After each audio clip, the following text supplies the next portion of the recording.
Hey, it's Bob Baker here saying welcome to part 28 of 30 ways to become an empowered artist. I can't believe I'm almost at the end of the series. This has been fun. I hope you've been enjoying all these videos and audio podcasts. And if you happen to be listening or watching this on the day I post it, that means there's only a couple days left of my first ever fan funding campaign for a new book called The Empowered Artist. So I would love for you to click the link above or below the video or somewhere on the page of description to find out more about it. Because I'm on a mission to wake up creative people like you and kind of slap them upside the head and say, don't you realize your brilliance and the value that you bring to the world?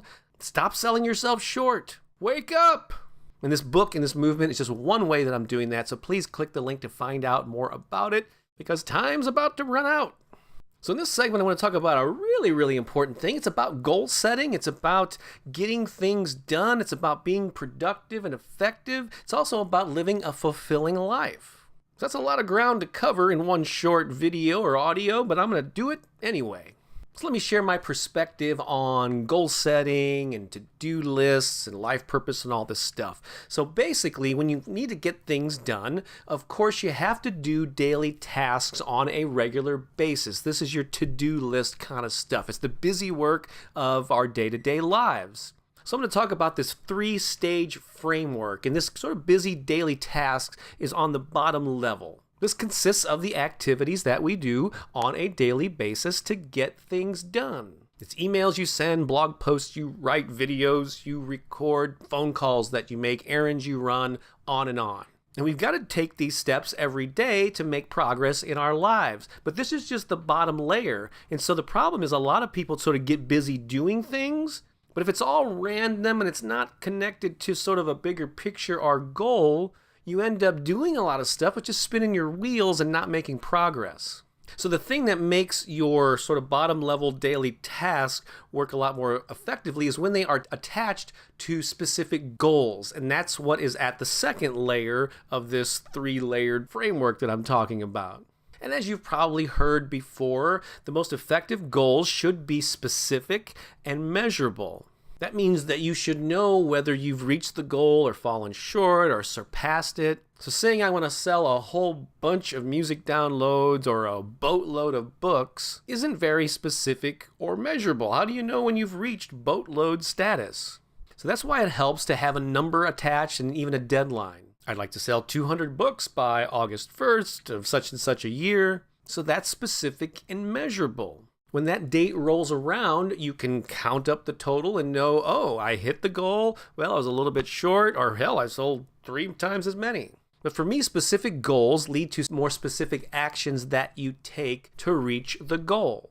So if you're just operating at these 2 levels with specific goals and then action steps related to them, you're doing much better than like 95% of the population. So congratulations if you're already doing that. But there's this third higher level that I think is crucial for this whole thing to work, and that's your big picture mission. It's your big why. We talked about that in an earlier segment a little bit, but what's the real reason that you're doing all this stuff? What motivates you? What is inspiring you to do this? That's your life's purpose or your grander mission. For you as a musician, it might be to help people forget their worries and just have a good time for a couple of hours. If you're an author, it might be that your book on depression will help people that are going through that know that they're not alone and there's a way out of it. If you're a novelist or a filmmaker, it could be just to uplift people through the inspiring story that you want to tell. A mission is going to be different for every person, but usually it has something to do with being in the service of others. It's how you're going to touch people and either uplift them or connect with them or make them feel a certain way. And that's at the top of everything. So really, this whole 3-step process or framework, it really starts with the mission. You got to know what's your real purpose for doing all this stuff. I don't think it's just to sell X number of books or X number of music downloads. What's that greater purpose that you want to do to serve humanity through your art? That's where you start.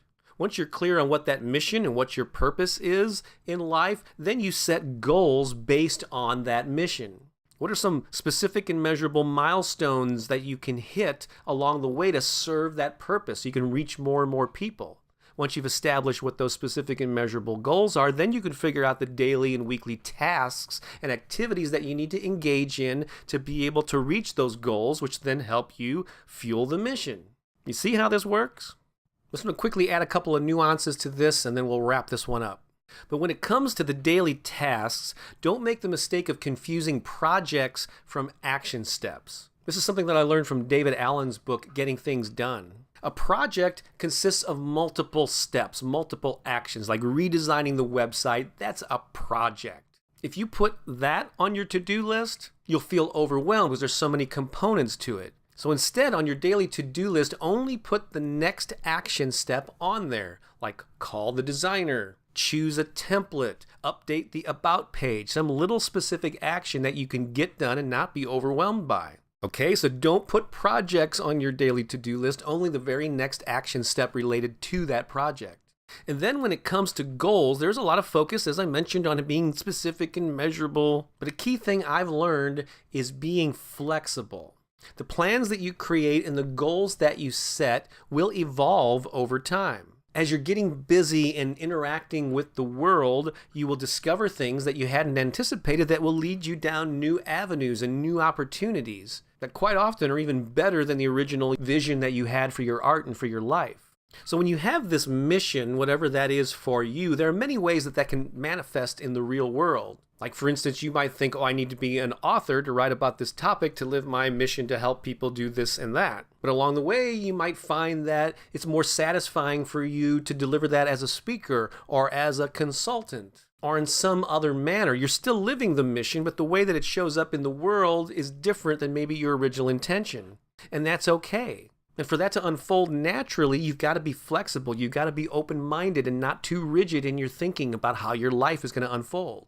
So that's my best advice on goal setting and productivity and living a fulfilled life. Start with your big why, your big mission, your purpose in life. Figure out some specific goals and benchmarks and milestones that you can set to be able to fulfill that mission. And then your daily tasks, the things you put on your to-do list, support the goals that you've set. Don't overwhelm yourself with those daily tasks by putting projects instead of action steps. And then as you take action, be flexible. Pay attention to the feedback that you're getting and then adjust as necessary. Does that make sense to you? I hope so.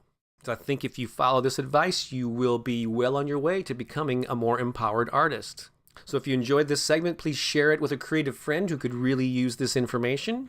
And if you're watching or listening on July 2nd, 2014 or sooner, please click the link to find out how you can support the Empowered Artist movement and fan funding campaign. It's in the final days. And if it's after that date, click the link anyway because there'll be ongoing activities related to the movement, so there'll still be ways that you can get involved. Thanks for watching. I'll be back tomorrow with part 29. We're in the final stretch, folks. We're almost there. Until then, this is Bob Baker saying so long for now.